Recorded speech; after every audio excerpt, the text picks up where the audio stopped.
आधार card तो आपके पास होगा ही, तो बस उसी तरीके से एक और आइडेंटिटी कार्ड होता है जिसको बनवाने पर आपको सरकार 2 लाख रुपए तक का इंश्योरेंस देती है, मासिक पेंशन देती है और किसी भी प्रकार की आपदा विपदा आने पर आपको सब्सिडी भी देती है। देखो होता क्या है, जो लोग बड़ी बड़ी कंपनीज में काम करते हैं, जो सरकारी नौकरियां करते हैं, उनको सरकार और उनकी कंपनी ये सारे बेनिफिट्स, ये सारे फायदे देती है।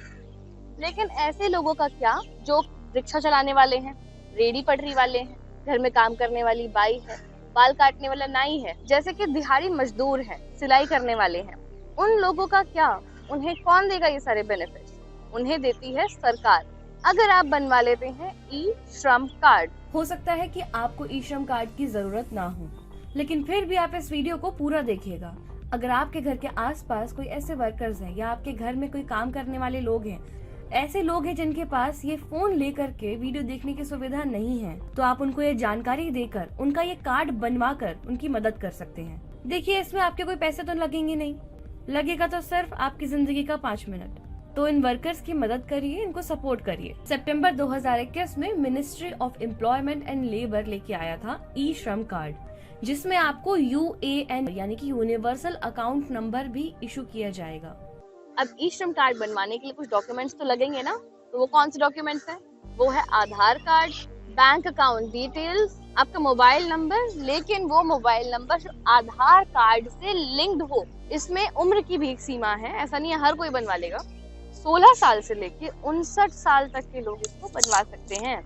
तो जो लोग इनकम टैक्स रिटर्न फाइल नहीं करते हैं, इस लिस्ट में से किसी एक सेक्टर में काम करते हो, इस लिस्ट को अच्छे से देख लीजिए, पॉज करके देख लीजिए कि आपके ऊपर है, तो आप इस कार्ड को जरूर बनवाइएगा।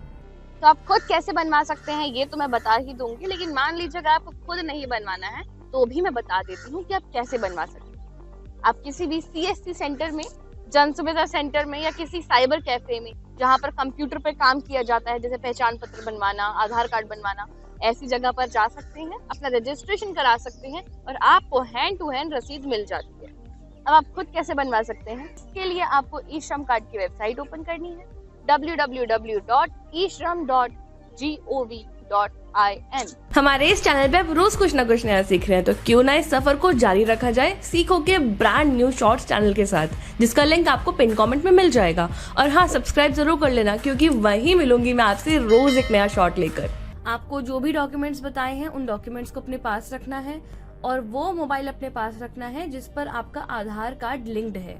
ई श्रम कार्ड पे जो रजिस्ट्रेशन है वो बिल्कुल फ्री है। अब आप इसमें आधार कार्ड से जो आपका मोबाइल लिंक्ड है उसका नंबर डालिए। यहाँ पे कैप्चा लिखा हुआ है, मतलब यहाँ पे एग्जैक्टली जो भी नंबर्स और अल्फाबेट्स लिखे हैं, ABCD जो भी लिखी है, आपको वो सेम टू सेम इस डब्बे में भरना है। अगर आपको पहले प्रोविडेंट फंड मिलता था, PF मिलता था, ESIC की अगर आपका रजिस्ट्रेशन पहले से हो रखा है तो उसकी डिटेल इसमें ऐड कर दीजिए। अब आपको यहाँ पर ऑप्शन आएगा OTP सेंड करने का, तो आप इस पर क्लिक करेंगे और आपके पास OTP आ जाएगा, तो आप OTP फिल कर देंगे। अगला है कि आपको अपना आधार नंबर ऐड करना है। टर्म्स एंड कंडीशंस का यहाँ पर ऑप्शन आता है कि हाँ, आपको सारी टर्म्स एंड कंडीशंस से आप अग्री करते हैं, तो आप आई अग्री पर क्लिक कर दीजिए। अब आपको सबमिट करना है। अब वो वाला मोबाइल नंबर जो आपके आधार कार्ड से लिंक्ड है, उस पर एक OTP आएगा, वो आपको फिर से डाल देना है। अब आपको यहाँ पर अपनी आधार कार्ड से रिलेटेड जो भी इन्फॉर्मेशन है वो सारी यहाँ पर आपको दिख जाएगी। और नीचे ऑप्शन आता है I agree that all the information shown above are correct, मतलब जो भी इन्फॉर्मेशन ऊपर दिख रही है वो सही है, उस पर क्लिक कर दीजिए। नेक्स्ट आपको क्लिक करना है confirm to enter other details पे। अब आपको अपना रजिस्टर्ड मोबाइल नंबर और इमरजेंसी मोबाइल नंबर डालना है, साथ ही आपको ईमेल भी डालना है। ये डालना जरूरी नहीं है, पर मेरा सजेशन यही है कि आप डाल ही दीजिएगा। अब आपको अपना मैरिटल स्टेटस फिल करना है कि आप मैरिड हैं या अनमैरिड हैं। फिर आपको अपने पापा का नाम डालना है। अब आप कौन सी कैटेगरी से बिलोंग करते हैं, सोशल कैटेगरी क्या है आपकी, जर्नल है, OBC है, ST SC है, वो सिलेक्ट करना है। फिर आपको अपना ब्लड ग्रुप डालना है। अगर आप डिसेबल्ड है यानी कि डिफरेंटली एबल्ड है, तो आपको यहाँ डिफरेंटली एबल्ड पर क्लिक करना है, येस और नो पर। नीचे लास्ट में आपको नॉमिनी की डिटेल्स डालनी है, उनका नाम, date of birth, gender. Save and continue पर क्लिक करेंगे। अब आपको यहाँ पे अपनी हाउस डिटेल्स डालनी है, अपना शहर, लोकेलिटी, डिस्ट्रिक्ट, सब डिस्ट्रिक्ट, पिन कोड वगैरह डाल के आगे बढ़िए। अब आपको ये भी बताना है कि आप जिस जगह पर रह रहे हैं वो कितने सालों से रह रहे हैं। अगर आपका अभी का एड्रेस परमानेंट एड्रेस भी है तो चेक बॉक्स पर टिक लगे रहने दीजिए, अदरवाइज हटा दीजिए। सेव एंड कंटिन्यू करेंगे। ये ई श्रम कार्ड सिर्फ और सिर्फ आपके राज्य में नहीं, पूरे भारत में माननीय है। यानी कि मान लीजिए अगर आप बिहार में रहते हैं, गुजरात में रहते हैं और दिल्ली आ चुके हैं काम करने के लिए, यहाँ पर वो ई श्रम कार्ड आपकी मदद करेगा। अपने राज्य में तो फिर भी काम ढूंढना एक बार को आसान होता है, लेकिन जब आप अपने राज्य से बाहर जाते हैं तब आपको काम ढूंढने में बड़ी मुश्किलें आती हैं। तो जहाँ आपने दिखाया ये ई श्रम कार्ड कि देखिए ये ई श्रम कार्ड है, इस पर लिखा हुआ है कि मैं मजदूर हूँ और मैं ये काम करने में सक्षम हूँ, तो आपको आसानी से काम मिल पाएगा। कहीं बाहर आप जाते हैं तो कहीं रहेंगे भी, है ना, तो रूम रेंट पर लेना हो तब भी आपको काफी आसानी हो जाएगी। इसमें आपको एक एक्सीडेंटल इंश्योरेंस भी मिलता है जो कि PMSBY के अंतर्गत आता है, जहां आपको 2 प्रकार के इंश्योरेंस मिलते हैं। पहला इंश्योरेंस 2 लाख का, मान लीजिए अगर किसी की डेथ हो जाती है या फिर वो हमेशा के लिए विकलांग हो जाता है तो उसको 2 लाख तक का इंश्योरेंस मिलता है। दूसरा इंश्योरेंस मिलता है 1 लाख तक का, जहां पर अगर कोई पार्शियली डिसेबल हो जाता है तो उसको 1 लाख रुपए तक का इंश्योरेंस मिलेगा। गवर्नमेंट के कुछ सोशल सिक्योरिटी की स्कीम्स होती है, जैसे कि आप अपनी पेंशन को सुरक्षित कर सकते हैं, जहां सरकार आपके 60 साल पूरे होने के बाद आपको हर महीने 3,000 रुपए दिया करेगी। तो ये ई श्रम कार्ड जो है ये बहुत ही रिसेंटली स्टार्ट हुआ है, बहुत लोगों को इसके बारे में पता भी नहीं है और जिन लोगों को पता है उन्हें पता ही नहीं है कि बनवाना कैसे। नेक्स्ट है कि अगर आप इस एड्रेस पर रहते हैं तो आप इस पर टिक रहने दीजिए। अब आपको सेव एंड कंटिन्यू पर क्लिक करना है। अब आ जाता है एजुकेशन क्वालिफिकेशन के बारे में। आपको यहाँ पे अपनी एजुकेशन क्वालिफिकेशन डालनी है, उससे रिलेटेड अगर आप चाहें तो सर्टिफिकेट भी डाल सकते हैं। यहाँ आपको लिखना है कि आप महीने में कितना कमा लेते हैं और अगर आप चाहें तो यहाँ पर महीने की जो इनकम स्लैब का सर्टिफिकेट होता है वो भी लगा सकते हैं। अगला ऑप्शन है ऑक्यूपेशन एंड स्किल्स, मतलब आपका क्या कामकाज है। तो जब आप इस बॉक्स में सर्च करेंगे अपने ऑक्यूपेशन के बारे में तो नीचे अपने आप आ जाएगा कि आप किस कैटेगरी से बिलोंग करते हैं। आप उसे सेलेक्ट कर लीजिए। अगर आपको तब भी समझ ना आए तो यहाँ आपको एक छोटा सा आई बटन दिख रहा है, उस पर आप क्लिक करेंगे तो यहाँ आपको पूरी लिस्ट मिल जाएगी, उसमें सारी इन्फॉर्मेशन मिल जाएगी। आप उसमें से अपना कोड सेलेक्ट करके वो डाल सकते हैं। पर मान लीजिए अगर आप इस कोड में भी नहीं आते, आपको अपनी कैटेगरी से रिलेटेड कोई भी ऑक्यूपेशन नहीं मिलता है, कोई कामकाज ऐसा नहीं उसमें दिख रहा है, कोड नहीं है, तो आप लास्ट में आ जाइए, यहाँ पर अन्य लिखा हुआ है जिसका कोड है 9999, आप उस पर क्लिक कर दीजिए। अगर आप एक से ज्यादा काम करते हैं तो आप सेकेंडरी ऑक्यूपेशन में अपना दूसरा काम भी डाल सकते हैं, उसकी डिटेल्स फिल कर सकते हैं। अगर आपने अपने काम में कोई ट्रेनिंग ली है तो आप उस ट्रेनिंग के बारे में भी यहाँ लिख सकते हैं, how did you acquire your skill पर क्लिक करके। अब बस आपके पास लास्ट पेज आ चुका है जहाँ पर आपको अपनी बैंक अकाउंट डिटेल्स फिल करनी है, अकाउंट होल्डर का नाम जिसके नाम पर वो अकाउंट है, IFSC कोड क्या है, अकाउंट का नंबर क्या है, और उसके बाद आपको क्लिक कर देना है सेव एंड कंटिन्यू पर। अब आपकी सारी की सारी डिटेल्स जो आपने फिल करी है वो आ जाएगी, उसको अच्छे से एक बार चेक कर लीजिए और बस आप सबमिट पर क्लिक कर दीजिए। आपका कार्ड जनरेट हो गया है।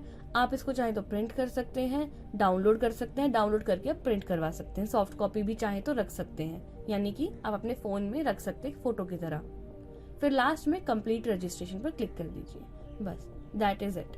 प्लीज आप कोशिश करिएगा कि कम से कम आप एक व्यक्ति का जरूर ये कार्ड बनवा दें, आप उनकी मदद करें, क्योंकि हमारे देश के वर्कर्स को हमारी सपोर्ट की जरूरत है। हमारे देश में आबादी बहुत ज्यादा है, तो इतनी बड़ी आबादी वाले देश में 48 करोड़ लोग ऐसे हैं जो कि असंगठित मजदूर हैं। ना ही वो सरकारी नौकरी वाले हैं, ना ही वो कोई अपना बहुत बड़ा बिजनेस चला रहे हैं और ना ही वो किसी बड़ी कंपनी में काम करते हैं। ये एक ऐसा ग्रुप है जिन्हें काम करना अच्छे से आता है, वो अपने काम में सक्षम होते हैं, लेकिन उनके पास कोई प्रूफ नहीं होता कि वो काम कर सकते हैं। जैसे कि मान लीजिए अगर किसी कंपनी में कोई जॉब लगवाने के लिए जाता है तो उसे डिग्री की जरूरत पड़ती है, कोई डिप्लोमा की जरूरत पड़ती है।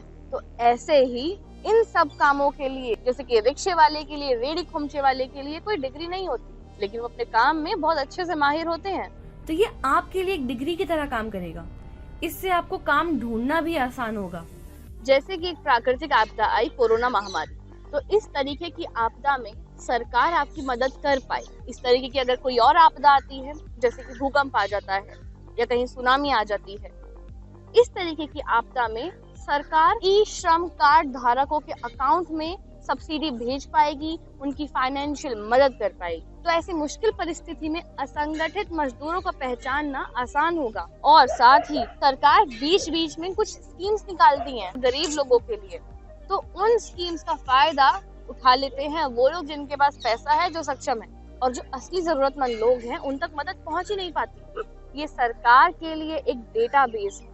किस तरीके का डेटाबेस है कि सरकार समझ पाएगी कि कितने लोग किन किन सेक्टर्स में काम कर रहे हैं। साथ ही जिस भी काम में आप सक्षम हैं, उसी काम में आपकी जो स्किल्स हैं, आपकी जो कुशलता है, उसको और ज्यादा बढ़ावा देकर, उसको और डेवलप कर कर, विकास कर कर वो आपको सर्टिफिकेट भी देगी, जिससे कि आपका काम और पुख्ता हो जाएगा।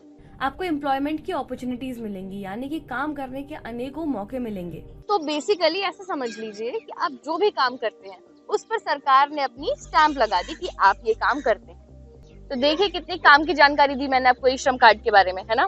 तो जल्दी से अपना ई श्रम कार्ड बनवा लीजिए, अभी भी वक्त है। 25 करोड़ लोगों का अभी ये बनना बाकी है, उनमें से एक बनिए और इसके अंतर्गत आने वाली स्कीम्स का फायदा उठाइए। आपसे फिर मुलाकात होगी। अपने फ्रेंड्स और फैमिली को ये सीरीज शेयर करना मत भूलिएगा। तब तक के लिए धन्यवाद।